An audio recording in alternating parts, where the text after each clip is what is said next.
Esta es la tarde en el continente americano. Cuando anochece en Europa y amanece en Asia, así cae la tarde en el continente americano y transcurre la noche y el amanecer en el resto del mundo. La tarde. ¿Qué tal? ¿Cómo están? Bienvenidos a la tarde de NTN 24. Como siempre, gracias por reportar sintonía, gracias por su preferencia. A nombre de este equipo les doy la bienvenida y los invito a que se comuniquen con nosotros a través de las cuentas de Twitter que aparecen en su pantalla. Vamos a comenzar con la información. Hoy la agenda informativa está marcada por tres hechos principales. El primero tiene lugar en Venezuela. Por lo menos 29 reos murieron y 19 personas resultaron heridas en medio de un enfrentamiento en el Centro de Coordinación Policial José Antonio Páez, en el estado Portuguesa. Este fue el último reporte oficial que tenemos. Hace minutos, una fuente de la Fiscalía actualizó la cifra de víctimas mortales y de heridos. El tiroteo comenzó alrededor de las 10 de la mañana, luego de que los presos iniciaron un motín en un centro de detención preventiva. En este operativo actuaron funcionarios de la Policía Nacional Bolivariana, del Comando Nacional Antiextorsión y Secuestro y de la Policía del Estado Portuguesa. En el día de hoy mueren 23 detenidos en Poliacarigua, en el Estado Portuguesa. Primero fue en Amazonas, en el año 2017, donde murieron 39 detenidos. Después Policarabobo, donde el 28 de marzo del 2018 mueren 69 personas, entre ellas 2 mujeres que se encontraban pernotando. Y ahora hoy mueren 23 detenidos en Poliacarigua. El llamado a las personas con responsabilidades en esta materia, quienes por causa de ellos, quienes convierten en calabozos policiales, en retenes, tenemos esta situación. ¿Hasta cuándo van a seguir muriendo los presos en Venezuela que están bajo la responsabilidad del Estado? Les repito que el último saldo oficial es de 29 personas muertas, 29 reos fallecidos y 19 personas heridas. Ahora, el segundo hecho noticioso ocurrió en Francia. 13 personas resultaron heridas luego de una explosión de origen todavía desconocido. Esto en pleno centro de la ciudad de Lyon, al este del país. Entre los heridos hay una niña de 8 años. La Fiscalía de París ha asumido ya el caso por la sospecha de que se haya tratado de un acto terrorista. Hasta el momento se ha establecido que se trató de una bomba que era rudimentaria, artesanal, aunque los tornillos y otro material en su interior tenían el potencial de causar daños graves. En una entrevista, el presidente Emmanuel Macron afirmó que se trataría de un ataque. Hubo un ataque en Lyon. No me corresponde hacer un balance, pero a priori en estos momentos no hay víctimas mortales. Hay heridos y evidentemente quiero transmitirles mis condolencias, así como a sus familias. Y el tercer hecho más importante del día nos lleva al Reino Unido. Dentro de poco dejaré el cargo que ha sido el mayor honor de mi vida, ser la segunda mujer en ocupar el cargo de primera ministra, pero desde luego no la última. Lo hago sin mala voluntad, pero con una enorme y duradera gratitud por haber tenido la oportunidad de servir al país que amo.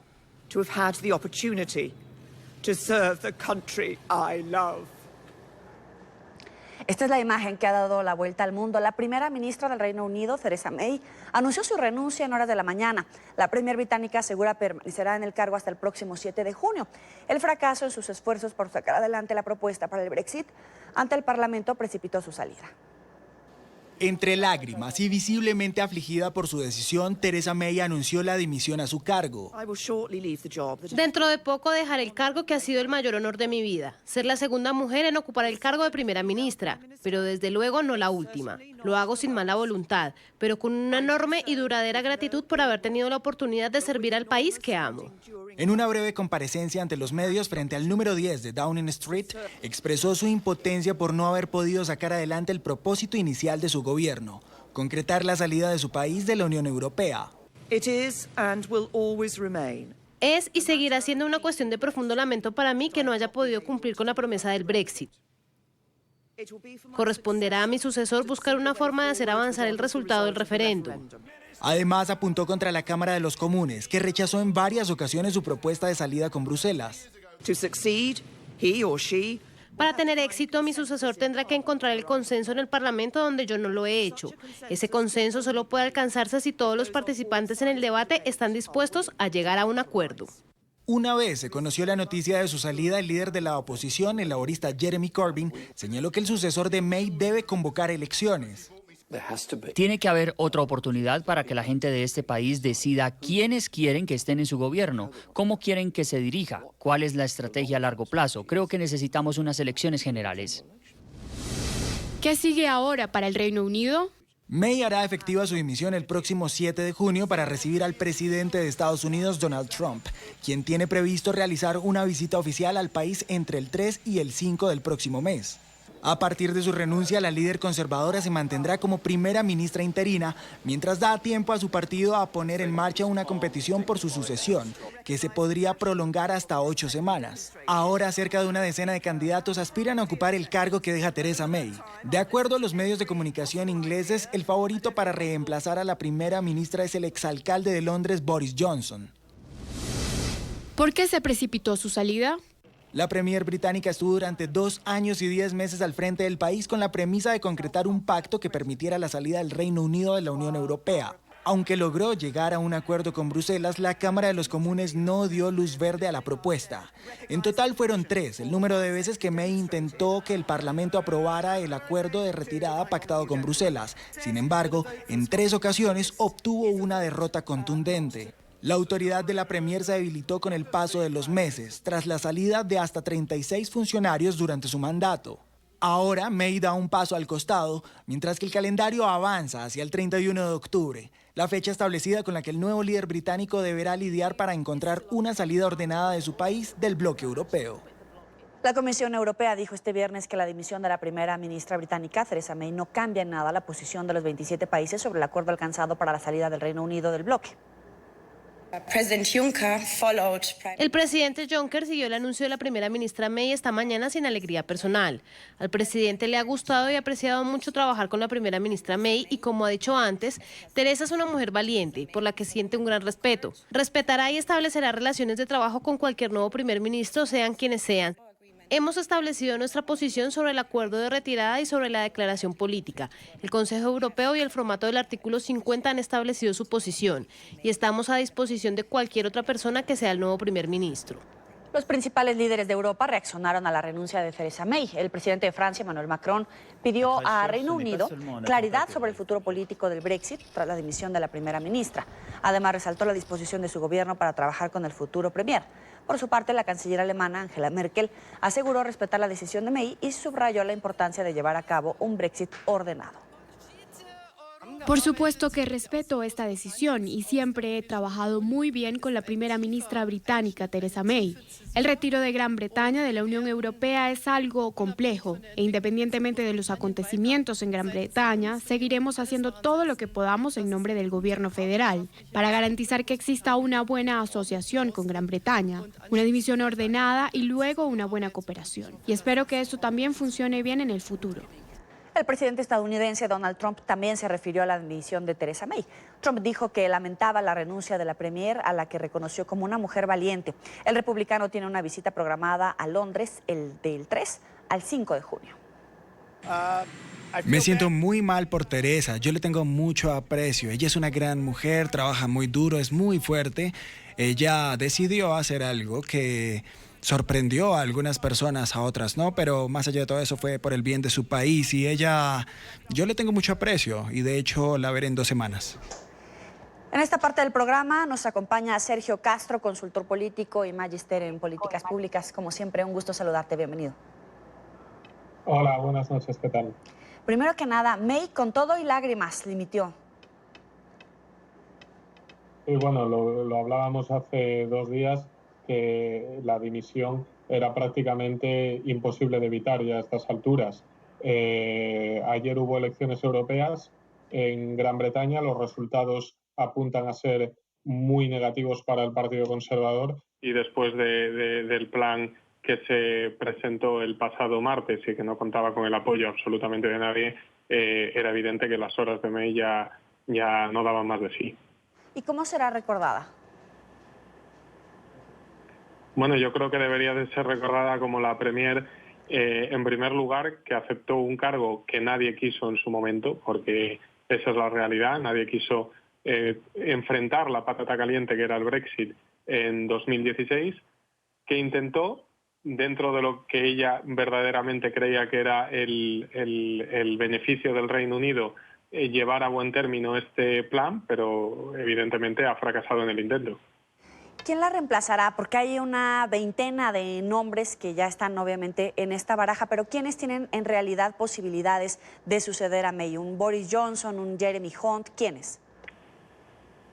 Bueno, efectivamente, se barajan muchos nombres, tú has dado dos, Michael Gove también, Jeremy Hunt, pero realmente yo creo que vamos a tener un poquito más de certeza sobre hacia dónde puede virar el Partido Conservador, sabiendo qué ha pasado en las elecciones que tuvieron lugar ayer y cuyos resultados se conocerán el próximo lunes. Si verdaderamente el Brexit Party de Nigel Farage ha arrasado en dichas elecciones, como apuntaban todos los sondeos, es muy probable que el Partido Conservador vire hacia Boris Johnson para intentar contener una vía de agua que quizás ya sea demasiado tarde para poder contener, ¿no?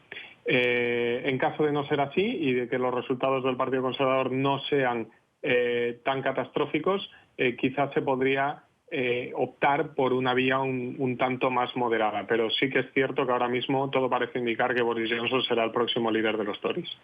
¿Se amplía la incertidumbre frente al Brexit o sigue existiendo exactamente el mismo panorama? ¿Un Brexit a la brava o un Brexit consensuado? Ahora mismo el panorama sigue exactamente igual, aunque sí que es cierto que si el Brexit a la brava hace un mes o 2 meses no parecía que fuera a suceder en ningún caso, ahora mismo si el Partido Conservador vira a una posición digamos más beligerante contra la Unión Europea, sí que es probable que llegue a producirse. En el caso de que Boris Johnson finalmente tome el liderazgo de los Tories y tenga además que enfrentarse ya no a los laboristas sino al Brexit Party de Nigel Farage, es muy probable que el Brexit sin acuerdo esté sobre la mesa si la Unión Europea sigue enrocada en su posición. Oye, pero si May la tuvo difícil con estos 3 intentos, ¿el sucesor de May la tiene más complicada aún? Si lo que pretende el sucesor de May es sacar el acuerdo que ya ha sido 3 veces rechazado, lo tiene imposible. El acuerdo que está firmado con la Unión Europea no tiene ninguna posibilidad de pasar en el Parlamento. Incluso si hubiera nuevas elecciones como pide Jeremy Corbyn, las ha tenido ayer y va a ver los efectos, porque es evidente que el Partido Laborista también va a tener un resultado verdaderamente dramático. Si ahora lo que viene es un nuevo líder del Partido Conservador y busca nuevas fórmulas, y dentro de esas fórmulas está el presionar a la Unión Europea con la posibilidad de un Brexit duro, pues es probable que pueda llegar a un acuerdo, a un buen acuerdo, porque volvemos a las palabras de Theresa May, era mejor un no acuerdo que un mal acuerdo, y al final ha acabado siendo cualquier cosa con tal de tener acuerdo. Eso es lo que se le ha llevado por delante. ¿Y eso cómo deja a los británicos frente a esta incertidumbre incluso política, no? Bueno, el peor escenario posible para la economía de cualquier país es la incertidumbre, eso es evidente, pero la incertidumbre ya se ha instalado en Gran Bretaña desde hace 3 años y todo el mundo sabía que ahora no se iba a disipar. La dimisión de May no agrega más incertidumbre, sino que simplemente alarga el proceso. Así que en ese sentido no creo que vayamos a notar muchos cambios en el corto plazo. Ahora, ¿cuál es el mensaje real que da la comunidad internacional con estos posicionamientos? Porque inmediatamente hubo respuestas, pero una cosa es la salida de Theresa May y otra cosa es la propia salida del Reino Unido de la Comunidad Europea. Bueno, la salida de Theresa May envía el mensaje de que evidentemente no tenía el apoyo no solamente del Parlamento, sino tampoco de su grupo parlamentario. Pero eso ya lo sabíamos desde hace meses, porque la propia Theresa May puso ya fecha a su renuncia. Ya dijo que no iba a pelear por el liderazgo del Partido Conservador de cara a unas nuevas elecciones. El asunto de la salida de la Unión Europea del Reino Unido yo creo que es evidente. Hay un tema que es la salvaguarda, que es inaceptable en el Reino Unido porque implica un remain encubierto, es decir, que si no existe un acuerdo y la Unión Europea tendrá la potestad de decir si hay acuerdo o no sobre la frontera de Irlanda del Norte, el Reino Unido no estará capacitado para abandonar por sí mismo la Unión. Y además, esa salvaguarda lo que implica es poner diferencias o trasladar la frontera, mejor dicho, entre Irlanda del Norte e Irlanda al Mar de Irlanda, es decir, entre la isla de Gran Bretaña e Irlanda del Norte. Eso evidentemente en el país es inaceptable.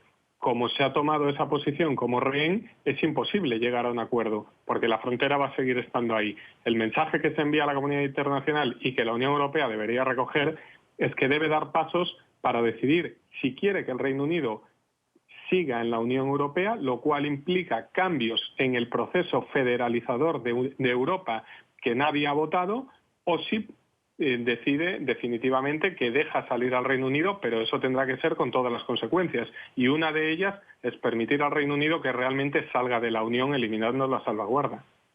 Te agradezco, Sergio Castro, consultor político y magíster en políticas públicas, por estar con nosotros aquí en la tarde. Muy bien, muchas gracias. Buenas noches. Buenas noches para ti. 4 de la tarde, 20 minutos en Bogotá, Quito, Lima. A esta hora vamos a revisar otros temas que hacen parte de la agenda informativa del día. Es noticia la jornada de protestas en más de 110 ciudades en el mundo por parte de activistas de Fridays for Future. Los manifestantes salieron a las calles para reclamar por la falta de acción de los políticos para tomar medidas en contra del cambio climático. En España fueron miles los jóvenes que se manifestaron aprovechando el contexto electoral que se vive de cara a las elecciones municipales, autonómicas y europeas que se desarrollarán este domingo. Marcelo Moncayo, periodista NTN 24, tiene la información. Hola, ¿qué tal? Saludos para ustedes en la tarde, amigos televidentes. Este viernes 24 de mayo, miles de jóvenes españoles en todo el país, tanto colegiales como universitarios, salieron a las calles para pedirle a los políticos que participan en estas próximas elecciones europeas de este domingo que tomen medidas para frenar el cambio climático. A pocos días de las elecciones municipales, autonómicas y principalmente europeas, miles de jóvenes en toda España, activistas del movimiento Fridays for Future, salieron a las calles para exigir a los políticos que buscan ser elegidos que tomen acciones para frenar el cambio climático. Creen que los datos son más que contundentes para demostrar que el planeta está en peligro y por eso les piden que pasen a la acción y no se queden en ofertas solo en el papel. O el crecimiento de la altura de los mares, o el derretimiento de los polos, o los gases de efecto invernadero que estamos provocando, la cantidad de plásticos que se fabrican, la cantidad de material contaminante que estamos utilizando. Estamos utilizando el planeta como si fuera nuestra. Estamos defendiendo un crecimiento infinito en un planeta finito. No vale con un lema, no vale con un párrafo en un programa electoral, sino que hace falta medidas y cambios profundos dentro de las instituciones, a nivel estatal, a nivel internacional. Bueno, por lo menos lo que yo quiero aquí es que los políticos nos escuchen y tomen medidas reales contra el cambio climático, porque llevan muchos años desde que se declaró que había un problema con el clima y no han tomado acciones reales contra él. Entonces lo que quiero es que nos escuchen en las calles y tomen medidas en los gobiernos, en los parlamentos. Entre los jóvenes, algunos adultos que quisieron junto a sus hijos mostrar su compromiso con el planeta. Pues mi mensaje es que lo más importante ahora es que haya un futuro para la humanidad, que ya no me preocupan los peces en el mar, me preocupan mis hijas y mis nietas. Desde este jueves hasta este próximo domingo, en toda Europa están habilitadas para votar alrededor de 400 millones de personas, que deberían escoger a 751 parlamentarios comunitarios. Televidentes de la tarde y estos jóvenes que son parte del movimiento Fridays for Future aseguraron que seguirán siendo muchos los viernes que saldrán a las calles para exigir el fin del cambio climático. Este es el informe para la tarde. Marcelo Moncayo, NTN 24, Madrid. Es noticia la detención de 19 personas que estarían vinculadas con el tráfico de personas en la frontera entre México y Estados Unidos, según la Oficina de Aduanas y Protección Fronteriza de la Unión Americana. Durante la operación conjunta que permitió la captura, las autoridades decomisaron 113.5 kilos de narcóticos, armas de asalto y equipos de comunicaciones. Entre los arrestados en el operativo que se desarrolló durante 4 días figuran 6 hondureños. Es noticia México, donde se estableció que este 30 de junio inician las operaciones de la Guardia Nacional en todo el territorio. Así lo informó esta mañana en su conferencia matutina el presidente Andrés Manuel López Obrador. El mandatario aseguró que la institución pondrá en marcha sus actividades para disminuir la violencia y la inseguridad luego de que el Senado aprobara las leyes secundarias. Con 429 votos a favor, los senadores firmaron medidas relacionadas con el uso de la fuerza, el registro de detenciones y modificaciones a la Ley General del Sistema Nacional de Seguridad Pública. En los documentos aprobados por los legisladores, además se estableció que la institución tiene carácter policial, civil, disciplinada y profesional, adscrita a la Secretaría de Seguridad y Protección Ciudadana. informo que se están llevando a cabo ya los cursos de capacitación, de formación de integrantes de guardias para la Guardia Nacional y se inicia la operación nacional formal, aunque ya se está trabajando en algunos estados, pero a nivel nacional el día 30 de junio. Es noticia el informe de la Organización de las Naciones Unidas para la Alimentación y la Agricultura FAO sobre seguridad alimentaria 2019 y su preocupante capítulo sobre la situación en Venezuela. Según el reporte, la nación petrolera está en alerta debido a la inseguridad alimentaria y no tiene un plan coherente de respuesta humanitaria. Venezuela y Haití son los únicos países de la región que aparecen bajo esta categoría de alto riesgo.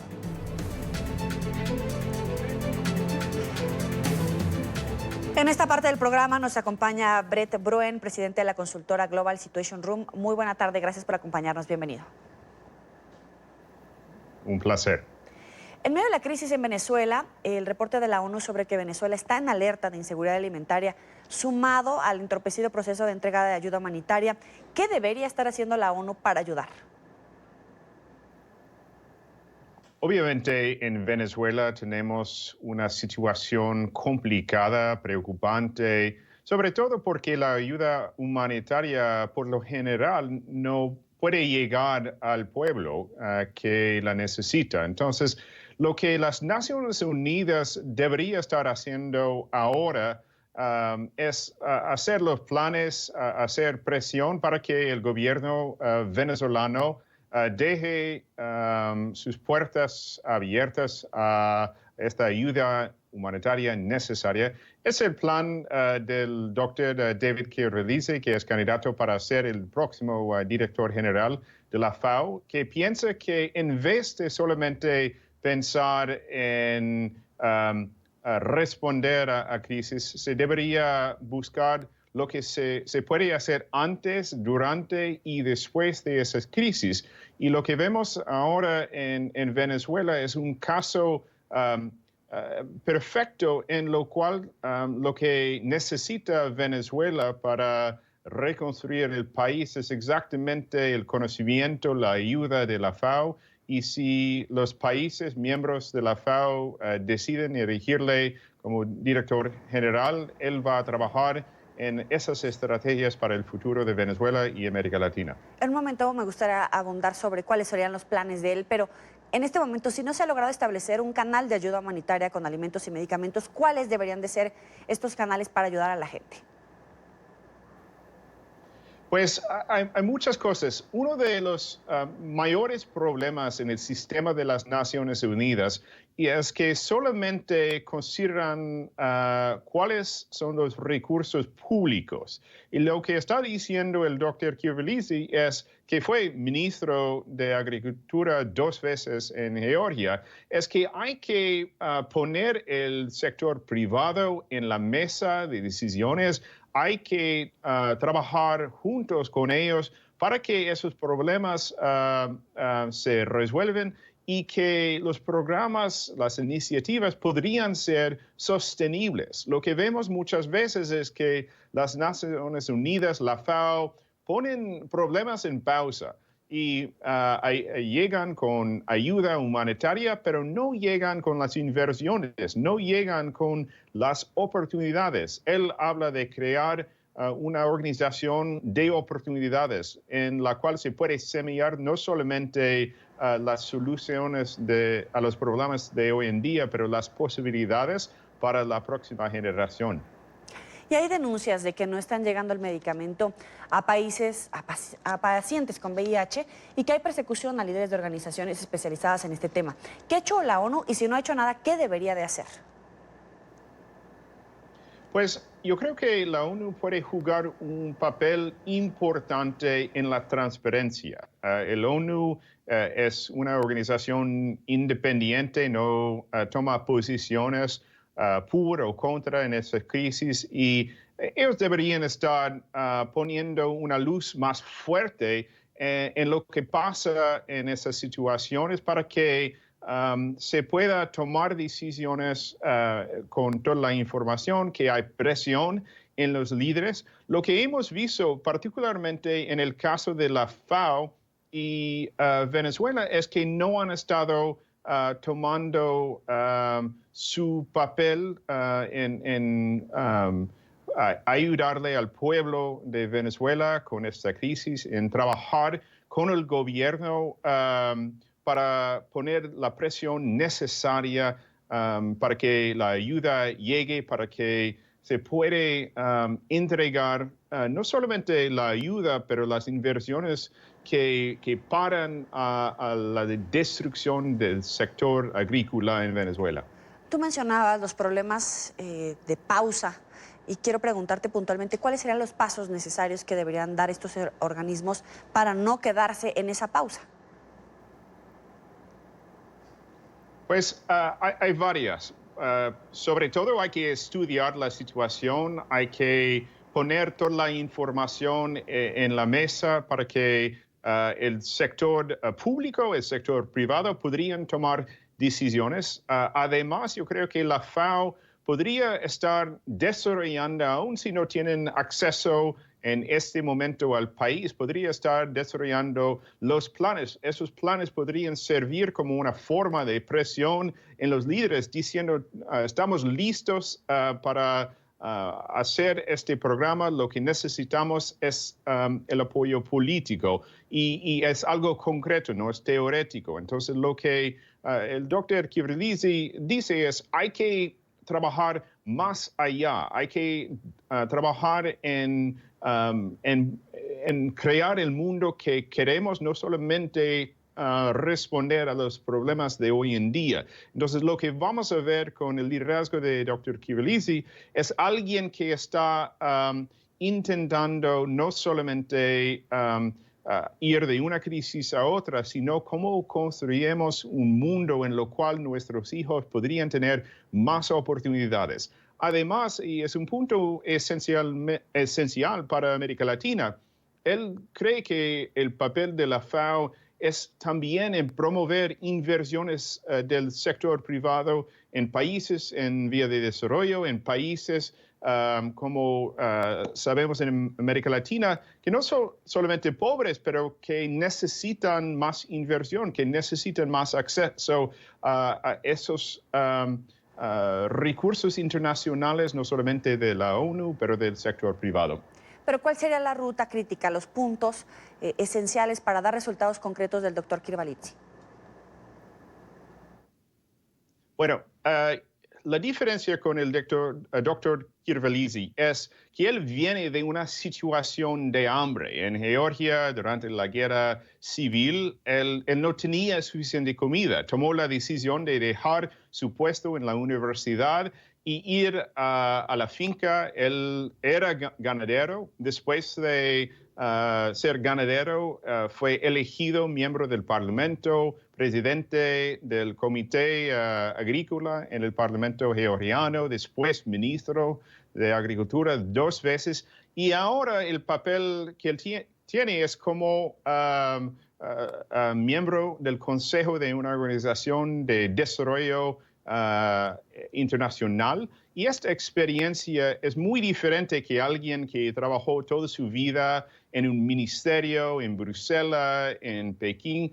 Él tiene experiencia en la tierra, tiene experiencia en ser ministro y trabajar con organizaciones internacionales. Él sabe la diferencia que hace tomar decisiones rápidas, no solamente estudiar por meses o por años un problema, pero de verdad ir más rápido hacia las soluciones, hacia las oportunidades.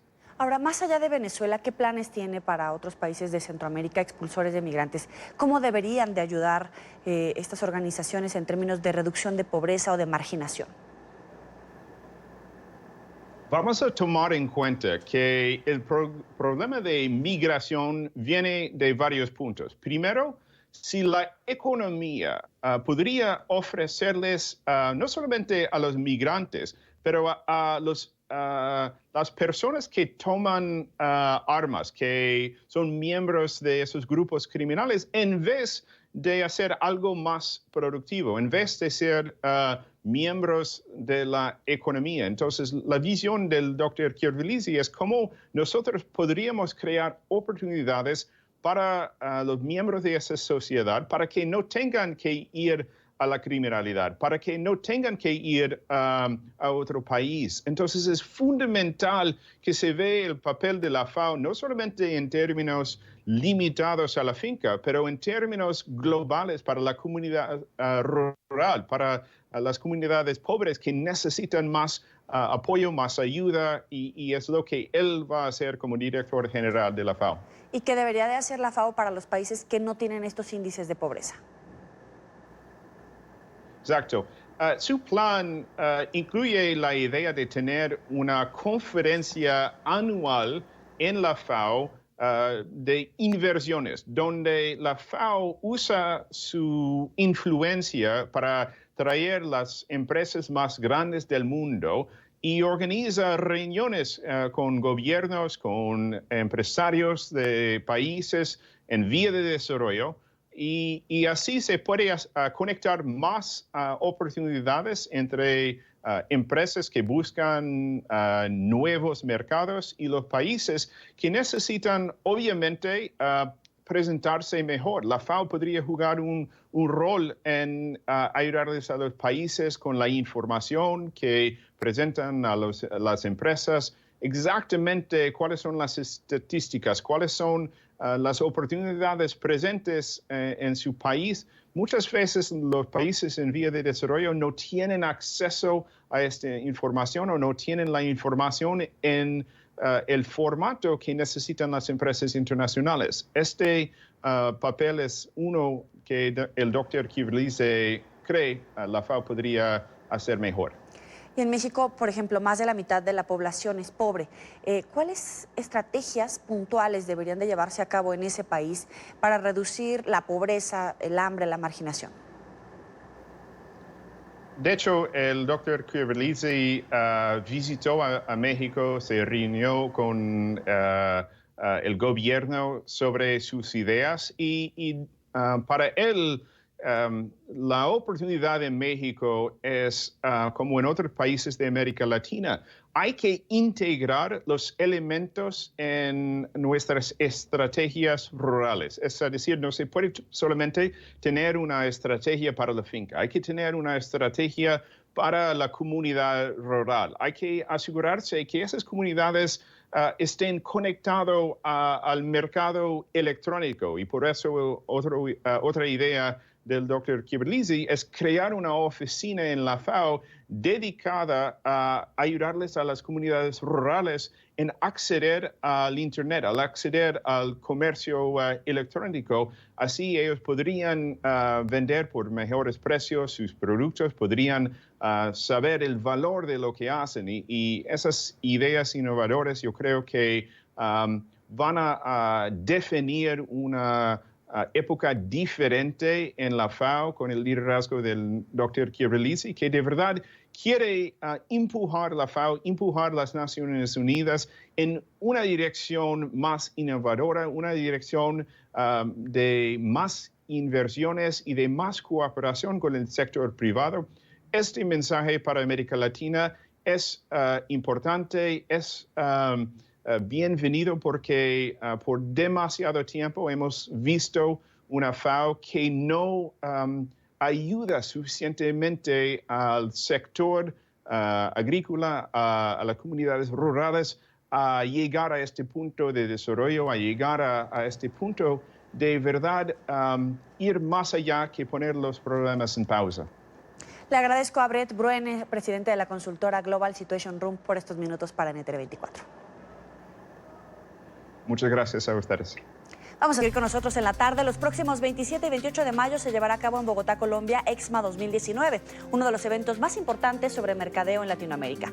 Este año uno de los invitados principales será el expresidente de los Estados Unidos, Barack Obama, quien junto a otros 60 líderes de la economía del mundo hablará de la transformación digital, estrategia y nuevos modelos de negocios. Además de las conferencias, los asistentes tendrán acceso a otra serie de experiencias como la muestra comercial, en la que diferentes marcas tendrán sus puestos y ofrecerán sus productos. Además, este es un espacio de negocios donde las personas interesadas podrán hacer contacto directamente con los emprendedores. En nuestro estudio nos acompaña Fernando Ansúrez, fundador y director ejecutivo de EXMA. Gracias por estar con nosotros, bienvenido. Muchísimas gracias por la invitación, a ti, a todo el auditorio que nos está escuchando y a todos los que nos van a acompañar este 27 y 28 de mayo allí en el Arena Movistar. Obviamente Barack Obama se roba la atención, pero vamos a hablar de todos los exponentes, de qué van a estar hablando, de sus agendas. Eso es importante porque si bien trajimos un referente para que eso se llenara, y vamos a tener más de 6,000 personas, también es importante tomar en consideración que tratamos de curar el contenido haciendo primero una encuesta en Latinoamérica de qué es lo que querían hoy las cabezas de marketing, de estrategia y los directores generales en los negocios. ¿Qué necesitan sus empresas para desarrollar mejor conocimiento dentro de las mismas? Y ahí salieron 8 pilares muy importantes, muy interesantes: la transformación digital, el mejor conocimiento del consumidor, el desarrollo de plataformas de e-commerce, el conocimiento de los insights del consumidor, por supuesto el liderazgo, los embajadores y los influencers, entender un poquito más de ese tema. Y bueno, así creamos 8 ejes temáticos importantes por los cuales vamos a estar trayendo a 60 conferencistas, además de Barack Obama, de la talla, como lo estamos viendo en pantalla ahorita, de Ken Segall, el que era el Chief Design Officer de Apple. Es decir, esta compañía disruptiva en el mundo que llegó a un modelo minimalista, y la mano derecha de Steve Jobs era Ken Segall y va a estar con nosotros. Oye, pero es como si habláramos de otro mundo, de otros retos, de otras formas de hacer de negocio, de innovar, pero a veces como que nos vamos quedando atrás en las empresas en general, ¿no? Incluso ahora en los gobiernos, el gobierno de Colombia está siendo punta de lanza en el tema tecnológico. Si a mí me preguntas por qué no en México, siendo mexicano, por qué lo hacemos en Colombia, aparte de que viví aquí, es porque creo mucho lo que el gobierno colombiano está haciendo con esta disrupción de la cuarta revolución que es a través de lo digital, con todos los emprendimientos de Impulsa, con todo lo que está pasando en Medellín con Ruta N. Dijimos, ¿por qué no lo hacemos el epicentro de este contacto? Y entre los personajes que vamos a tener ahí en vivo va a estar Simón Borrero, que es el fundador de Rappi, esta compañía que le acaba de comprar SoftBank o que le acaba de evaluar en $3.4 billones. O Platzi, esta compañía que fue fundada y fondeada por Y Combinator, es decir, llegó a ser fondeada por Y Combinator y que también está gestada en Colombia. Entonces sí hay un movimiento que está sucediendo en Colombia al que hay que prestarle atención, y la posición geográfica y la inversión que está haciendo el gobierno le va a ayudar mucho a que en unos años podamos ver un Valle del Silicon mucho mejor formado, de lo que todavía en Latinoamérica es bastante precario, ¿no? Ahora, Obama va a hablar más como líder que como expresidente, con el famoso Yes We Can, ¿no? Sí, por supuesto. No queremos traer un presidente que hable de política porque creo que eso está trillado y lo puede hacer cualquier evento. Queremos que hable de innovación, de emprendimiento, de tecnología y, por supuesto, de liderazgo positivo. Yo no me imagino las compañías del futuro generando dinero, es decir, el qué, sin balanceando ese qué con el cómo. Y el cómo es cada vez más importante. Necesitamos líderes que verdaderamente puedan hacer sostenibles sus empresas a través de la credibilidad y la confianza que le van a generar al consumidor. Por eso Barack viene a hablarnos de ese tema tan importante, y es cuáles son los componentes, cuáles son aquellas cosas importantes que un líder del siglo XXI tiene que desarrollar. Tú en tu ramo también eres líder, y ahora que has platicado con él, ¿cuáles son las similitudes que encuentras con todos estos líderes? Número uno, la humildad al conversar con cualquier persona. El liderazgo no se forma a través de pensar que yo soy superior a alguien, sino que cuando tengo la oportunidad de conversar con una persona, yo puedo entrenar, enseñar y al mismo tiempo puedo aprender y aplicar. Cuando ese círculo virtuoso se cierra, estoy entendiendo que las comunicaciones, cualquiera que se dé, me está haciendo crecer como persona. El liderazgo es llenarte de información de más personas para intentar hacer cosas en donde las demás personas no las tengas que acarrear, sino te sigan porque conviviste y compaginaste con esos valores que te hacen único. El mundo del futuro está dado por ese compaginación y por esa credibilidad que las personas tengan en hacer acciones positivas. Ahora, ¿cómo mantener la llama de la innovación, de la creatividad, incluso de ser emprendedor como persona y como empresario? Porque a veces o no te dan el trabajo o la empresa es un fiasco y es una derrota tras otra. Mira, vamos a hablar de varios aspectos. El primero es mental. Tú tienes que cambiar tu forma de pensar. Si siempre le echas la culpa a alguien por lo cual tú no haces algo, pues nunca va a pasar algo positivo. Tú tienes que empezar a decir, ¿cómo sí hago desde mi lado que las cosas sucedan? Y ocupo una frase de Leo Buscaglia que decía que muchas personas pequeñas, en muchos lugares pequeños, harán cosas pequeñas que van a transformar el mundo. Entonces, la mentalidad es importante. La segunda es el trabajo en equipo. Tú nunca vas a poder soñar más allá de lo que puede soñar un conjunto de personas. Por lo cual, no solamente tienes que soñar, sino invitar a otras personas a que lo hagan realidad. Y la tercera es ejecutar. Sueña, ambiciona, visiona, pero después, get things done, como dicen en inglés, o haz que las cosas sucedan. Y eso significa, como hay una frase que está escrita ahí en San Francisco, en Estados Unidos, que dice, beta es mejor que nada. Prueba y error, prueba y error. A veces error y prueba. No te equivoques en lo mismo, pero equivócate muchas veces, siempre y cuando estés ejecutando todo el tiempo. Las ideas que no suceden son las que se quedan en la cabeza. Cuando quieras que algo pase, lo tienes que poner en acción. Y sobre algo que pones en acción es que puedes corregir y mejorar. ¿Qué has encontrado que sean los retos del sector empresarial? Depende. Mira, en Latinoamérica el primero es creerle a los gobiernos, trabajar de la mano con ellos, encontrar que las tasas fiscales para emprendedores y para compañías no siempre compaginan con lo que el crecimiento económico que se puede dar. El segundo es la educación. La educación, si bien creo todavía que el sistema educativo es correcto, la forma y las materias que se dan en ese sistema educativo tienen que empezar a migrar. En países latinoamericanos donde somos altamente creativos, innovadores, nos llaman malicia indígena, pero somos muy tirados a ser innovadores de ese estilo. ¿Por qué no meter desde chiquito más creatividad, más innovación? Mira los modelos que ha hecho Dinamarca, Finlandia, Holanda. Le meten de hecho, por eso se llama economía naranja, porque viene con esos países que metieron ideas disruptivas dentro de su modelo educativo. Entonces, cuando tú gestas esos modelos educativos, cuando cambias el pensamiento, cuando educas mejor a las personas. Y otra cosa que tiene Latinoamérica que nos tenemos que quitar es que si a mí me va mal y al otro le va mal, yo sonrío. Pero si a mí me va bien y al otro le va mal, estoy feliz. Entonces, ¿cómo ayudar a que nos vaya bien entre todos y armar un gran equipo de trabajo? Creo que es algo que tenemos que cambiar en la cultura de los latinoamericanos para que nos vaya bien a todos.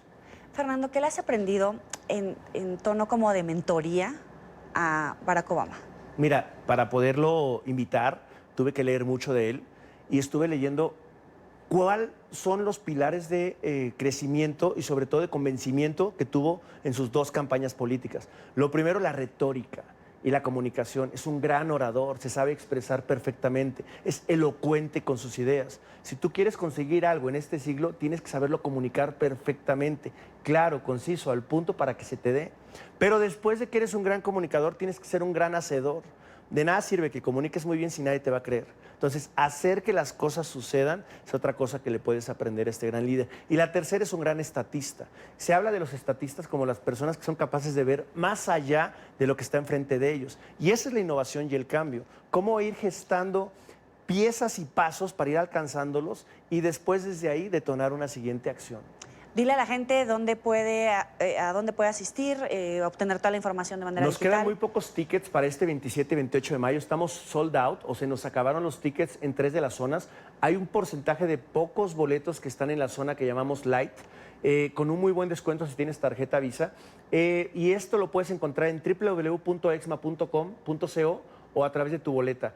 Son los únicos 2 espacios en los que quedan para que nos puedan acompañar este 27 y 28 de mayo. 2 días de evento, más de 60 conferencistas, el evento más grande de marketing en Latinoamérica y uno de los 3 más grandes en el mundo. Fernando, un gusto tenerte aquí. Muchísimas gracias por la invitación. Nos vemos muy pronto. Ya nos vemos entonces. Avanzamos con otros temas. Devastadoras imágenes en Estados Unidos tras la ola de tornados de la última semana. Los fenómenos naturales han azotado el centro y sur de la Unión Americana. El sistema de tormentas deja hasta el momento 7 víctimas mortales, 3 de ellas en el sur del estado de Missouri. Además, se reportan cuantiosos daños materiales. El presidente Donald Trump atiza su disputa con la presidenta de la Cámara Baja de Estados Unidos, Nancy Pelosi. En las últimas horas, el mandatario la acusó de estar loca y de ser el único obstáculo para la ratificación del acuerdo comercial TEMEC con México y Canadá, porque según el republicano, la demócrata no lo entiende. Trump lanzó esos insultos a Pelosi horas después de que ella lo acusara una vez más de estar obstruyendo las investigaciones sobre la presunta trama rusa en las elecciones de 2016. Así que entré en la sala del gabinete. Tú tenías al grupo, Chuck. La loca de Nancy, te diré algo, la he estado observando y la he estado observando por un largo periodo de tiempo. Ella no es la misma persona, se ha vuelto loca. La crisis migratoria en la frontera común es el centro de la visita del canciller mexicano a Estados Unidos. Luego de una serie de reuniones en el Departamento de Estado, Marcelo Ebrard estuvo este viernes en la Casa Blanca. Allí sostuvo un encuentro con Jared Kushner, asesor y yerno del presidente Donald Trump. El objetivo, dar a conocer el plan que esta semana presentó la CEPAL para mitigar la situación migratoria en Centroamérica. En rueda de prensa respondió a los señalamientos de Trump, en los que acusó a México de no hacer lo suficiente por detener el flujo migratorio irregular hacia la Unión Americana. No creo que se vaya a resolver con un tuit. Se va a resolver con una revisión a fondo de esto. Pero no especulo, vamos a ver qué pasa en los próximos días. Y el día de hoy estuvimos en la Casa Blanca. Nos recibió Jared Kushner, estuvo Kevin McAleenan, el responsable de los temas migratorios, y asesores del gobierno que ellos invitaron. Y tuvimos la oportunidad de presentar este argumento que les acabo de decir. Aquí hay inversiones de muy corto plazo y de mediano plazo. Ahora, si esto no lo hacemos, si no hacemos algo en el sur de México, que ya lo está haciendo el gobierno mexicano, y en los 3 países que acabo de mencionar, que también ellos ya tienen esfuerzos muy importantes para reducir la violencia y aumentar el crecimiento, pero si no tienen un apoyo internacional contundente, es muy difícil suponer que se va a encontrar una solución. Gracias por seguir con nosotros en la tarde. Bienvenidos a los que se suman a esta segunda parte del programa. Vamos a avanzar con más información. Como un disociado calificó el presidente interino de Venezuela, Juan Guaidó, a Nicolás Maduro, luego de que aprobara más de 50 millones de euros para la fabricación de armas y uniformes militares en el país, en la misma cadena nacional en la que aseguró que las sanciones le han bloqueado recursos para atender la salud de los ciudadanos. Rechazó que miles de niños mueran en el país sin tratamiento médico por el desfalco a la nación. Luis Alejandro Laya tiene la información. Adelante. Hola, buenas tardes. El presidente encargado de Venezuela, Juan Guaidó, rechazó que Nicolás Maduro apruebe millones de euros para la fabricación y compra de elementos militares, mientras que los niños mueren en los hospitales. Recordó que son cientos de miles los venezolanos que hoy están pasando una grave crisis y más de 7 millones los que están en riesgo de muerte. Maduro ayer se desmiente, el régimen se desmiente en la misma cadena. O sea, no hacía falta responder hoy para hacer obvio que tienen millones de dólares, de euros, en este caso, para armas. Uniformes militares, evidentemente, entonces, ¿por qué no utilizan en comida o en el sistema de salud venezolano que destruyeron? Juan Guaidó recriminó el anuncio de Nicolás Maduro, que destina 56 millones de euros para la fabricación y compra de implementos militares, mientras niños mueren en el hospital JM de Los Ríos por falta de tratamiento. Que se refleja no solamente en esas 2 criaturas que perdieron la vida esperando un trasplante que no se puede hacer en Venezuela porque destruyeron el sistema de salud venezolano. Señaló que el propio Maduro se contradice al asegurar que le bloquean internacionalmente fondos para la salud, pero sí tiene disponibilidad económica para armamento. Es decir, que no hay dinero para comida, para medicina, pero decir en la misma locución, en la misma cadena, que están aprobando millones de euros para armas y uniformes, es lo menos estar disociado. Por no decir cinismo, por no decir mentira, por no decir muchas otras acepciones que pudiera tener. Indicó que el régimen ha destruido la salud por años al robarse el dinero de los venezolanos y no asume su responsabilidad. Niños mueren en todos los hospitales de Venezuela por falta de atención. Son todos los días. En el hospital de Guanare, por ejemplo, en el año 2018 murieron 34 neonatos en promedio mensual. Escuchen bien, un niño diario, porque estaban infectados o con bacterias los ductos de aire acondicionado. Ahí no había ni siquiera sanciones en el 2018. La tasa de mortalidad infantil se triplicó en los últimos 3 años en Venezuela. Es responsabilidad absoluta del régimen. Explicó que las sanciones internacionales son responsabilidad de los delitos de quienes hoy ostentan el poder y la protección de activos es para que no continúen robando al país, pero que esto no afecta ni la compra de insumos médicos ni la de comida. El régimen siempre tiene un enemigo externo, un enemigo interno y el enemigo anterior. Siempre es la misma fórmula. En algún momento fue el imperio, en algún momento fue la cuarta, en algún momento fue los bachaqueros, en algún momento fue cualquiera que se les ocurra, la guerra económica o cualquier excusa que dan en el momento. Cualquier argumento para ellos es bueno, simplemente para delegar responsabilidad en lo que ellos son los culpables en este momento. Cuando señalemos un responsable, creo que es evidente que no son las sanciones ni el bloqueo, que empezaron hace 60 días, por cierto, cuando es el sexto año consecutivo que se contrae el PIB venezolano, cuando es el sexto año o séptimo consecutivo que reduce la producción de petróleo porque endeudaron PDVSA, y lo reconoció así, además, el tesorero de la Nación, que había recibido 1.200 millones de dólares en sobornos. Recordó que son más de 7 millones de venezolanos los que, según cifras oficiales de la Organización de Naciones Unidas, están en riesgo de muerte por la crisis humanitaria que hoy atraviesa el país. Exigió se ha abierto el canal humanitario. Indicó, no se trata de una cuenta política, sino de salvar vidas. Desde Caracas, Venezuela, para la tarde de NTN 24, Luis Alejandro Laya. Gracias, Luis. Las conversaciones para que Maduro salga del poder están avanzadas. Así lo afirmó la enviada para el Reino Unido del presidente interino de la Nación Petrolera, Juan Guaidó. Según la funcionaria, información que se ha estado negociando activamente con la oposición y con otros países, aunque no se puede revelar públicamente.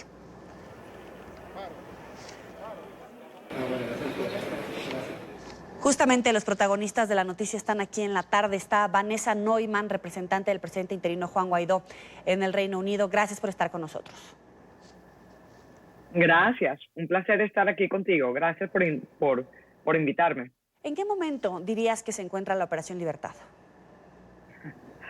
Sé que se encuentra en un momento de reconsiderar todas esas opciones, de ver qué exactamente podría funcionar. Claro, todavía seguimos hablando con los militares, tratando de convencerlos que apoyen a este momento histórico, que se pongan del lado correcto de la historia, es decir, y del lado correcto de la Constitución y del deseo del venezolano de salir de este régimen que es realmente un cartel de drogas que pretende ser tratado como un gobierno.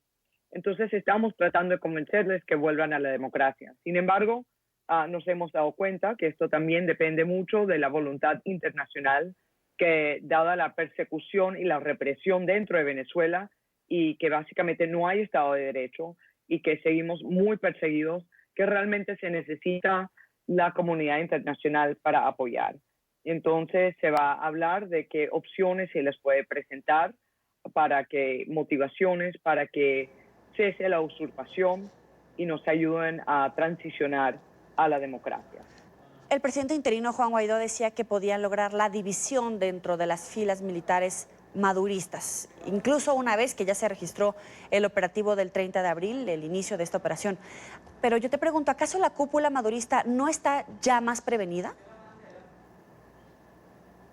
Bueno, yo creo que hay varios factores, porque una cosa es sí que están más reforzados, habrá más operaciones de lo que llaman de contrainteligencia, o sea, prevenir que la cúpula militar esté negociando con gente afuera, que esté negociando su salida, y estarán más amenazados. Entonces, por un lado, tendrán más miedo.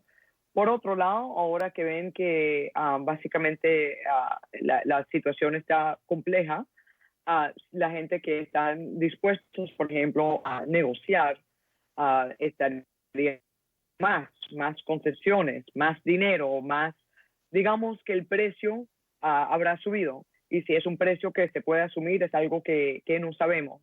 Entonces, para evitar un conflicto armado, realmente hay que tener todas esas opciones, cooperación internacional en todos los frentes, incluso la diplomacia y hablar. Pero, ¿cuáles son las concesiones? Y cuando hablas de dinero, ¿a qué te refieres? Bueno, se ha hablado por ahí, no estoy autorizada para hablar de los detalles, pero como yo lo he dicho varias veces, la cúpula militar gana muchísimo dinero al año en su tráfico ilícito. Se sabe que el aumento del tráfico de cocaína de Colombia ha aumentado por Venezuela casi un 40%, más de un 40% en los últimos 5 años. Algunos estimados son hasta casi el 75%. Y sigue saliendo. 100% de esos vuelos salen del estado de Zulia, de cerca de Maracaibo. Y esto lo sabemos. Entonces, dado que ellos tienen no solo el tráfico de drogas, sino de gasolina, de comida, de coltán, ellos están ganando mucho dinero en eso. Ahora, bien, ellos tienen dos maneras de, digamos, de cobrar el precio de cambiar. Una cosa es que ellos se quieren acaparar todavía con el dinero, con el tráfico ilícito, o por lo menos ser compensados por eso. Y también es como sienten que como que su alianza, su cooperación es tan importante que ellos sienten que pueden negociar términos incluso más altos que solamente la amnistía. Y eso es muy difícil y es una gran traición a la patria, es una traición al 85 o 90% de venezolanos que quieren salir de este, básicamente, narco-régimen. Pero eso es así como ellos lo ven. Yo creo que desafortunadamente, evidentemente, han perdido su capacidad por el patriotismo. No creo que sea todos los militares, pero ciertamente la cúpula. Y eso es donde estamos. Y por eso yo digo que su precio ha aumentado. Quieren su ganancia ilícita más alguna compensación y vamos a ver si eso, no creo que eso sea posible. Pero Estados Unidos había ofrecido incluso una amnistía a través de Juan Guaidó. Pero si Colombia es uno de los países que resulta más afectado por el narcotráfico, te pregunto, ¿el gobierno colombiano ha ofrecido una negociación, por ejemplo, respecto a dar alguna amnistía o algún tipo de cooperación para recibir información a cambio de reducción de sentencias contra estos militares maduristas, sobre todo vinculados al narcotráfico? Eso yo no puedo comentar sobre eso. Básicamente no, es que no puedo. No puedo comentar, no estoy autorizada para hablar sobre ese tema. Pero lo que sí sabemos es que Colombia, como bien dijiste, sufre las consecuencias. Ya tiene 2 ataques del ELN saliendo de Venezuela este año. Sabemos que el Duque públicamente anunció que quiere permiso para atacar a los líderes del ELN que están en Venezuela, que están todos en Venezuela, y es una amenaza regional. Entonces, ciertamente eso va a requerir acuerdos con nuestros países vecinos y regionales, no solo los Estados Unidos. Esto va a ser Brasil, Colombia y también la comunidad internacional, incluso Europa, en temas de sanciones, de visas, mientras que también con los vecinos que se ven afectados, también cooperación de seguridad. Yo creo que eso es más o menos donde esto va a ir, una negociación multidimensional. Hablemos en el concierto internacional. ¿Tú observas que hay una división respecto a cómo proceder en unidad con la participación de la comunidad internacional? Porque hay algunos que dicen que sí, que todas las opciones están sobre la mesa, incluida la intervención militar, pero no son todos. ¿Hay una división en el ámbito internacional? Yo creo que hay muchos puntos de vista distintos, porque basado en distintos puntos de vista, o sea, distintos puntos de vista de que ellos tienen distintos intereses o distintos niveles de entendimiento sobre el problema. Y lo irónico para mí, y yo lo he comentado recientemente, es que nosotros que estamos unidos en la oposición detrás de un líder, y eso fue una crítica de la oposición por muchos años, ahora que nosotros estamos 100% unidos detrás de un líder, ahora viene la comunidad internacional a fracturarse. Lo que a mí me preocupa es que yo no quiero ver que esas negociaciones o de los distintos grupos sean algo que le den oxígeno a un régimen cuando tenemos un éxodo que va a ser casi más grande que el de Siria y una situación catastrófica en daño humanitario, una crisis humanitaria multidimensional y muy compleja.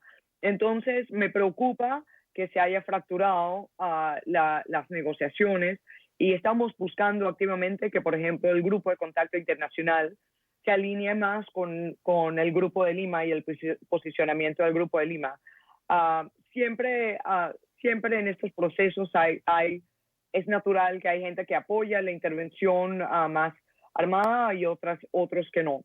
Lo que sí necesitamos ciertamente es si cuando se habla de intervención o, por ejemplo, cooperación, que sería el caso porque sería Guaidó pidiendo el apoyo para respaldar la seguridad ciudadana y en la defensa del territorio en ciertos casos muy como particulares de amenazas. Yo creo que lo que es más importante son 2 cosas, la seguridad ciudadana, incluso también de los políticos de la Asamblea Nacional, que no acaben con el último órgano, el último ente democrático que tenemos básicamente dentro del país. Y también para que entre la ayuda humanitaria. O sea, la ayuda humanitaria ahorita está siendo contrabandeada básicamente por la oposición y lo que ha entrado y eso tienen que dejar que entre libremente con ayuda, la ayuda humanitaria con apoyo internacional.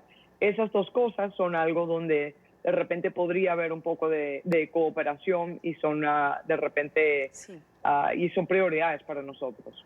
Ahora hay países que están pidiendo a Guaidó que se active el artículo 187 y dar un paso en el sentido de la intervención militar con el apoyo de países fuera de Venezuela. En dado caso de que Juan Guaidó tenga que decidir si activa este artículo o no, ¿él está listo para activarlo aún si solamente tuviera el apoyo, por ejemplo, de Estados Unidos? Eso yo no sé. Francamente, yo no puedo opinar. Juan Guaidó es mi jefe.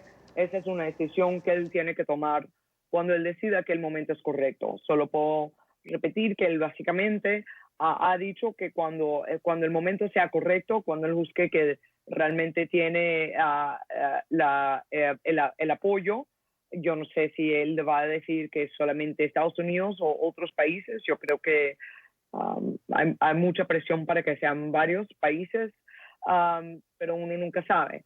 Esa es una decisión que lo tiene que tomar el presidente.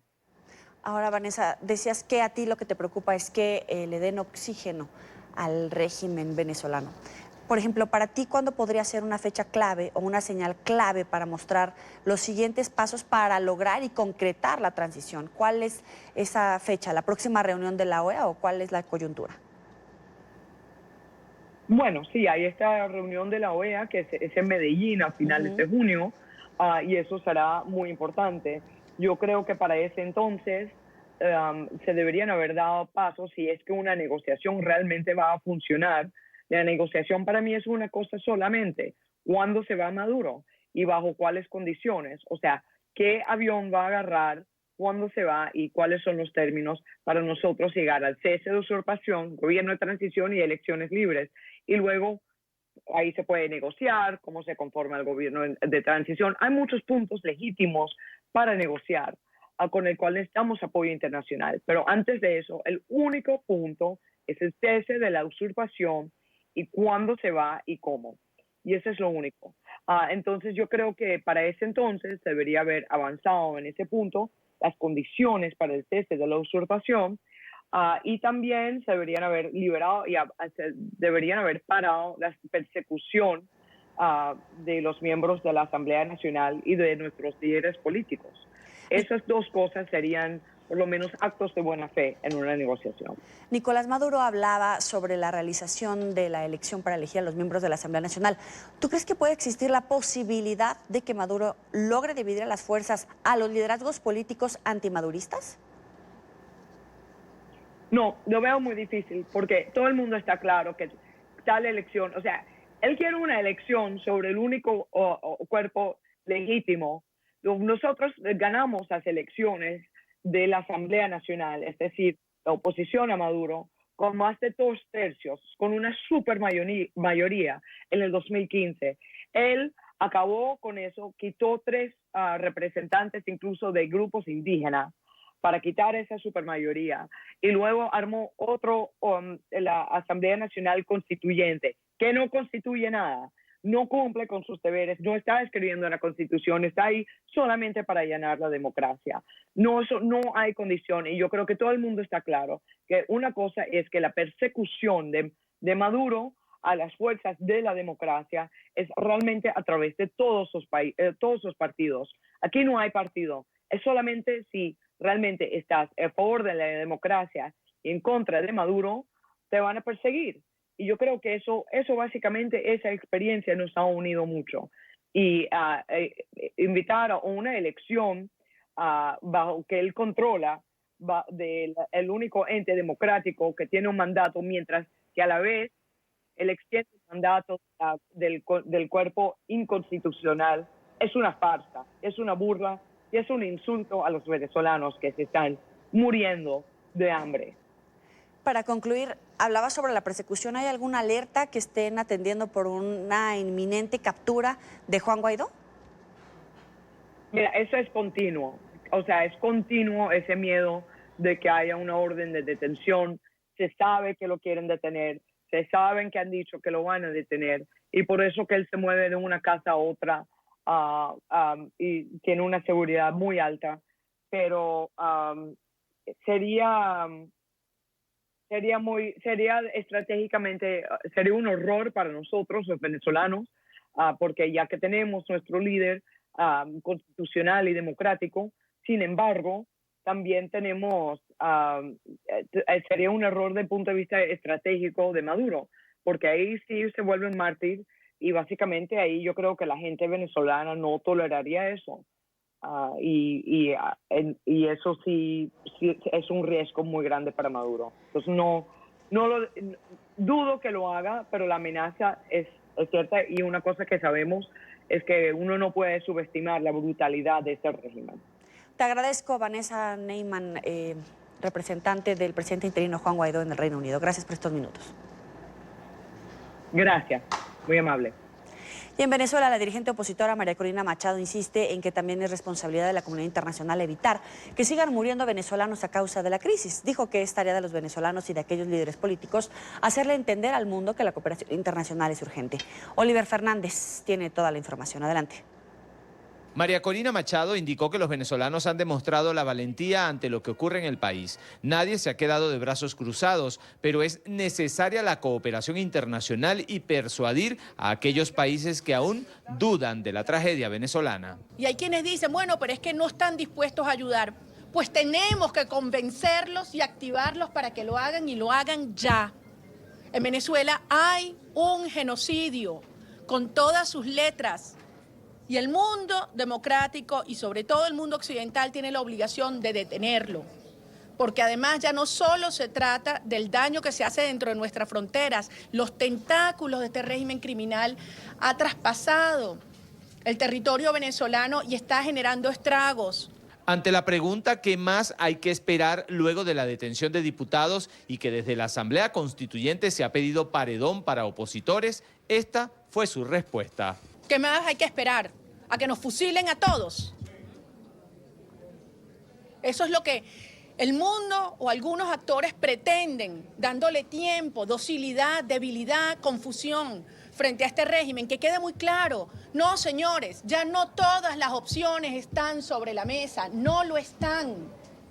Es un régimen maligno que quiere aniquilar, destruir a Venezuela. Para María Corina Machado no es intervención para asesinar, es cooperación para garantizar la vida. La ayuda internacional, el ejercicio de la protección internacional en una misión de paz, en una coalición, fuerzas combinadas internas y externas, sí, para hacer llegar lo que los venezolanos necesitamos y para protegernos. Y eso requiere, desde luego, fuerzas de seguridad que lo acompañen. Los falsos diálogos tienen el propósito de ganar tiempo. Queda clarísimo que como criminales que son, tienen una lógica criminal. Piensan como el malandro, como el delincuente. Necesitan ganar un día. No les importa qué costo, no les importa cuánto se destruya. Un día, un minuto. Y obviamente estos eventos recientes, como lo que han planteado en Noruega, tiene ese propósito. Nuevamente buscar tiempo. Y en Venezuela, tiempo son muertes, muertos. Este viernes el partido 20 Venezuela cumple 7 años de fundada. Su dirigencia está convencida que en los próximos meses se dará el cambio. Es la información que manejamos desde Caracas. Continúen con más de la tarde de NTN 24. Una familia venezolana de al menos 4 personas necesita un ingreso equivalente a 41 salarios mínimos de 40.000 bolívares al mes para poder cubrir la canasta básica, según el más reciente informe del Centro de Divulgación del Conocimiento Económico, CEDICE. El precio de la canasta calculado por CEDICE fue de 1.626.580 bolívares, equivalentes a $310,55 mensuales. Pero recordemos que el ingreso mínimo de un venezolano es de 40.000 bolívares, es decir, $8 mensuales. La cesta básica está integrada por 61 bienes y servicios esenciales para el bienestar de un venezolano. La organización calculó un aumento de 42% en su precio, el mayor registrado en los últimos 4 meses. Para hablar de ese tema nos habla Andrea Rondón, profesora del doctorado en la UCAP, miembro del Comité Académico de CEDICE Libertad. Gracias por estar con nosotros. Gracias por la invitación. Con base en estos números, ¿cómo se encuentra Venezuela? Bueno, es una ratificación de lo que indican los distintos índices de Estado de Derecho, salud del Estado de Derecho, índice de respeto a la propiedad privada, índice institucional. Venezuela está en los últimos países de respeto a la propiedad privada, de calidad institucional, de calidad de vida. Esto lo que ha demostrado es que estamos en un proceso hiperinflacionario desde hace varios años y este proceso nos ha llevado a lo que tus entrevistados y noticias anteriores comentaban, a un genocidio económico, a una crisis humanitaria que no tiene precedentes en la región, me atrevería a decir. Pero, según veo en este informe, la organización calculó un aumento del 42% en el precio de la canasta básica, el mayor registrado en los últimos 4 meses. ¿Cómo se prevé, por ejemplo, para el próximo trimestre? Es difícil preverlo porque lamentablemente nuestra economía tiene fluctuaciones muy fuertes. Está reseñando, por ejemplo, que en el último mes fue un aumento del 42%, pero el año anterior incluso los aumentos eran entre cada mes de 100%. Se prevé que en los próximos meses sí sea un aumento mucho más distanciado, más fuerte que lo que se ha registrado a comienzos de año, por el último impacto del salario mínimo y otros elementos también que juegan aquí para determinar esto.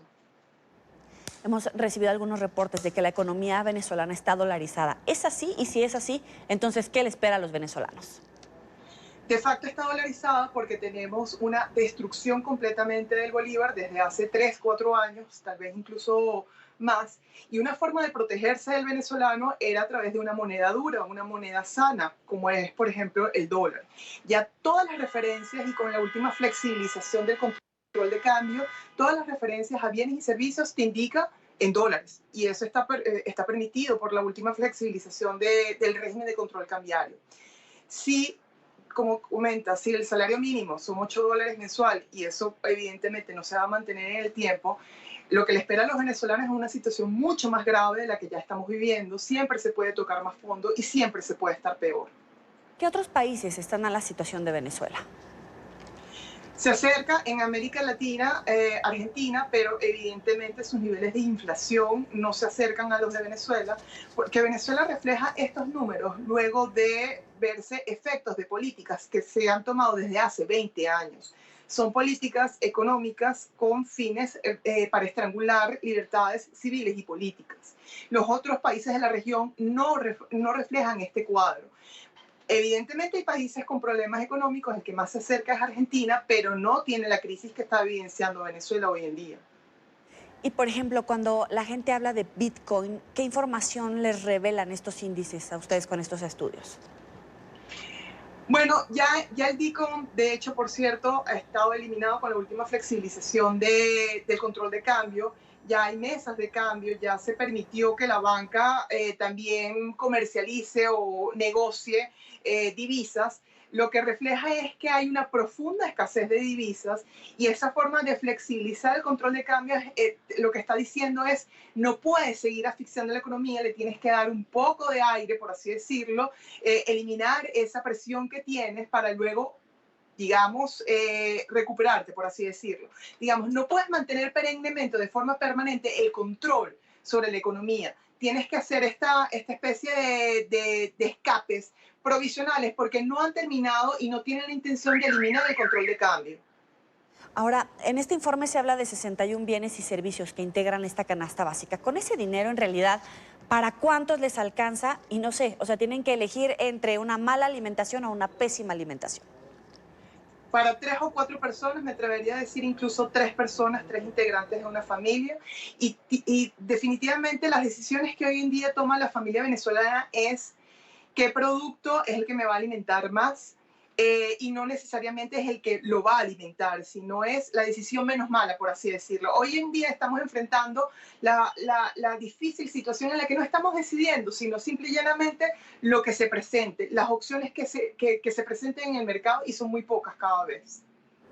Y, por ejemplo, ¿a qué cosas no renuncian los venezolanos en términos de mantener estos índices de buena alimentación? Dentro de todos los elementos que componen una canasta básica, ¿a cuáles no renuncian? A los más fáciles de acceder y más económicos, entre comillas, que no necesariamente significan los que te alimenten más. Pasta, arroz, esos son los alimentos que no renuncian. Proteínas, hace tiempo se renunció a ellas y sabemos que las proteínas es obligatoria y necesaria para tener una alimentación más o menos balanceada. A eso sí se renunció porque lamentablemente no hay opción. A estos productos que te estoy diciendo que son relativamente más fáciles de adquirir, pasta, arroz, y eso en realidad no nutre, pero te da una falsa percepción de nutrirte, es a lo que no renuncian. ¿Cuáles son los que ya se consideran para el venezolano promedio de lujo o de plano en extensión en su canasta básica? Ahorita, de la canasta básica, justamente el lujo, lo que te acabo de mencionar, proteínas, la carne, el pollo, que incluso ha escaseado, eso es prácticamente lujo.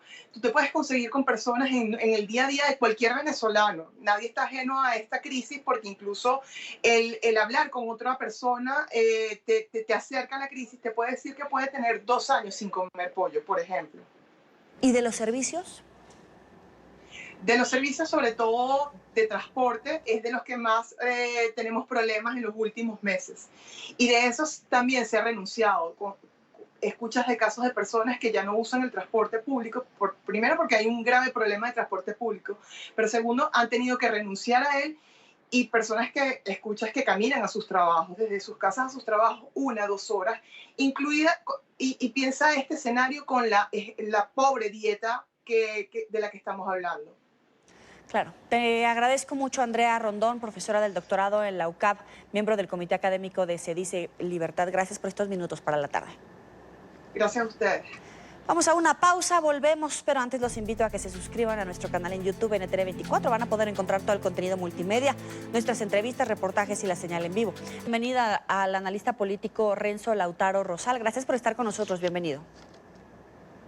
Muchas gracias. Buenas tardes. ¿Qué se está viviendo en este momento rumbo a la elección en Guatemala? Bueno, realmente un panorama de mucha incertidumbre, un panorama que podríamos inclusive hablar de caótico, tanto para las candidaturas a nivel presidencial, que aunque ya estas dos personas ya dejaron de ser candidatas y no van a aparecer en la boleta correspondiente, el panorama de incertidumbre continúa, porque hay al menos un par de candidatos adicionales a las mencionadas que tienen probablemente impedimentos y que podrían salir de la lista de presidenciables. Y más o menos lo mismo ocurre con candidatos a las diputaciones y a los consejos municipales y para la alcaldía. Eso lo que se traduce es un ambiente muy hostil, un ambiente bastante pesado y donde también la misma ciudadanía marca desde diferentes sondeos un alto nivel de desconfianza por el descrédito que tiene la política y particularmente quienes están postulando en esta ocasión. Hay desconfianza de la gente, pero ¿qué pasa con las instituciones, con el Estado y con la democracia guatemalteca cuando 2 candidatas, por ejemplo, están fuera? Bueno, ese es el talón de Aquiles hoy por hoy en Guatemala, en el sentido de que el órgano electoral está siendo sobrepasado por todas las dimensiones de orden político y jurídico que se han puesto en manifiesto. Estamos ante un evento de una judicialización muy alta y el hecho de que la Corte de Constitucionalidad intervenga reiteradamente, al igual que la Corte Suprema de Justicia, para intentar aclarar el panorama, cosa que finalmente no hacen, dan como resultado que el órgano electoral termina siendo primero no un tribunal, tampoco con calificación de supremo, como su nombre lo indica, y por lo tanto eso mismo hace básicamente dejar en evidencia que la institucionalidad, que tiene algo que ver con la misma dinámica electoral, queda muy débil, muy fragmentada, muy debilitada frente a las condiciones particulares que tiene este evento electoral. Lo mismo sucede con el Ministerio Público, con la Fiscalía de Delitos Electorales, que es la llamada en buena medida a investigar muchos de lo que podríamos denominar delitos que se están cometiendo, infracciones muy graves a la normativa electoral. y además teniendo en cuenta que en esta ocasión se están estrenando reformas a la ley electoral que fueron aprobadas en 2016 y que ahora en este evento se están pues estrenando, y esa puesta en escena tal parece que no está contribuyendo necesariamente a lo que podríamos denominar a clarificar, estabilizar la situación política del país, todo lo contrario, y la existencia de 28 partidos y alrededor de 20 binomios presidenciales, pues obviamente termina de configurar un escenario altamente denso y altamente complejo. ¿Qué tan fuerte es el liderazgo de Sandra Torres o es por descarte? Bueno, creo que en el caso de Sandra Torres y la UNE, claramente puede tener hoy por hoy la posibilidad de pasar a segunda vuelta electoral. Sin embargo, precisamente esta tarde, hace pocos minutos, fue anunciada la captura de quien en las elecciones anteriores, Mario Leal, lo acompañó como candidato a la vicepresidencia. Eso podría hacer que los siguientes días sean todavía muy movidos por las repercusiones de esa captura y por qué tanto la persona señalada, que fue capturada en Estados Unidos, pudiera, digamos, delatar una serie de elementos de financiamiento electoral ilícito en los cuales podría estar vinculada la UNE y particularmente Sandra Torres, quien hace 4 años también fue la candidata a la presidencia. Eso podría afectar la intención de voto y probablemente podría repetirse lo mismo que hace 4 años. Pasa segunda vuelta electoral, pasa al balotaje, pero en el balotaje es derrotada por casi que cualquier otro candidato que se le enfrente, porque esta persona, Sandra Torres, tiene un nivel de antivoto muy alto que no ha podido disminuir en los últimos años. ¿Cuáles son los nombres de los que sí podrían estar en este balotaje? ¿Y cuál sería el margen de gobernabilidad? Porque escuchábamos que son 20 binomios, escuchamos los procesos judiciales, escuchamos todas las investigaciones en las que está incluida Sandra Torres. En realidad, ¿cuál sería el margen de gobernabilidad y los candidatos que podrían pasar este balotaje?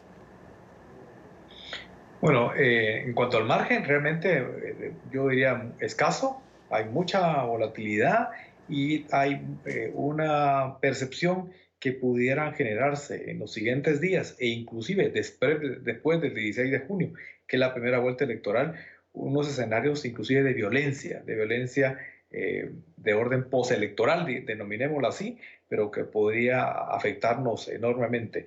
Así que el margen es muy débil. En cuanto a nombres de las personas que están, digamos que en la lista a continuación de Sandra Torres, hoy aparece Alejandro Yamatei, que también tiene claros señalamientos en su contra. También está el señor Roberto Arzú, que es otra persona que no ha tenido participación previa y que viene acompañado, al igual que Alejandro Yamatei, de una configuración en estructuras militares, de grupos criminales y de personas que han estado asociados a diversos casos de corrupción. Esos son como los grupos que configuran ambas opciones electorales. Después de ellos se encuentra ubicado más o menos, pero ya a niveles muy bajos, el señor Edmond Mulet, que fue subsecretario de Naciones Unidas y encargado de varias misiones de paz. Sin embargo, a su alrededor también hay una configuración bastante cuestionable de personajes. Diríamos que en general los perfiles relativamente que quizás tengan mayor conocimiento se encuentran de la tabla media para abajo, es decir, con pocas opciones de acceder a la presidencia de la República. Aquellos que tienen un poco más de opciones son en general, sin ninguna diferenciación, personajes que tienen un pasado y un presente bastante cuestionable que los haría ser casi que inelegibles. Sin embargo, hoy por hoy se presentan cualquiera de ellos en una lucha muy férrea por quién podría ser realmente el segundo lugar que pasaría al probable balotaje. Es Renzo Lautaro Rosal. Gracias por estar con nosotros aquí con este análisis en la tarde de NTN 24. Es un placer, un gusto. Hasta luego. Vamos al final de la tarde por hoy. Recuerden seguirnos en las cuentas de Twitter y de Instagram, @NTN24, @NTN24B, mi cuenta personal, @YoelyRamírez.journalista. Ahí ya la tienen en pantalla. Gracias por acompañarnos. Los espero en una hora más en el informativo. Buen fin de semana.